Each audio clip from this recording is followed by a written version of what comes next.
আসসালামু আলাইকুম। ভালোবাসি বাংলাদেশ থেকে মোহাম্মদ রহমান বলছি। আপনারা দেখেছেন আজকে 17ই জুলাই, গত 2 দিন আগে বাংলাদেশে গোপালগঞ্জে নিরীহ ছাত্রদের উপর কিভাবে আওয়ামী লীগ বাকশালীরা ঝাঁপিয়ে পড়ে এবং 4 জনকে নিহত করে। আপনারা জানেন আজ থেকে প্রায় 75 বছর আগে জার্মানির নাৎসিদেরকে নিষিদ্ধ করা হয়েছিল। তারপরেও ইউক্রেনের ভিতরে কিছু নাৎসি রয়ে যায়, যার জন্য আজ 70 বছর পর রাশিয়াকে সেইখানে যুদ্ধ করতে হয় এবং সেই নাৎসিদেরকে সহায়তা করছে পশ্চিমা জগৎ।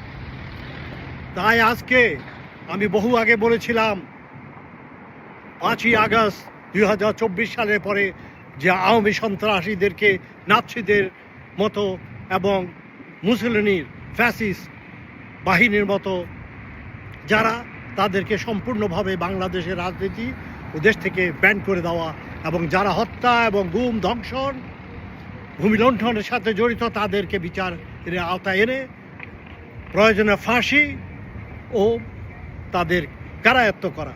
কিন্তু দুর্ভাগ্যবশত বাংলাদেশের কিছু সুশীল সমাজ এবং সেনা বাহিনীর ওয়াকার এবং বিভিন্ন লোক তাদেরকে আশ্রয় দিয়ে যাচ্ছেন এবং বর্তমানে বিএনপিও আশ্রয় দিয়ে যাচ্ছে। তো আপনারা বিএনপি এখন বুঝতে পেরেছেন যে আওয়ামী লীগকে আপনাদের ব্যান্ড করা ছাড়া কোনো উপায় নাই। তারা আপনাকে আঘাত করবে, এরপরে আপনারা বুঝতে পারছেন না আপনাদেরকে ক্ষমতায় থাকতে দিবে না, কাউকে ক্ষমতায় থাকতে দিবে না। তাই এই মুহূর্তে আপনাদের একমাত্র কর্তব্য, করণীয় এবং দেশের মানুষ সবাই আসেন, ডক্টর ইউনূসকে চাপ দেন, বলেন বৈষম্য বিরোধী ছাত্রদের জুলাই আন্দোলনকে, এই বিপ্লবী আন্দোলনকে বৈধতা দেওয়া এবং আওয়ামী লীগকে ব্যান করা। এছাড়া বাংলাদেশ কখনো শান্তি পাবে না।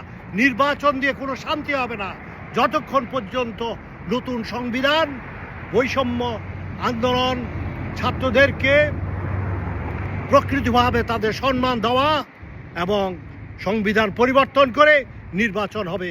ইনকিলাব জিন্দাবাদ, এছাড়া বাংলাদেশের কোনো উপায় নাই। বাংলাদেশ জিন্দাবাদ।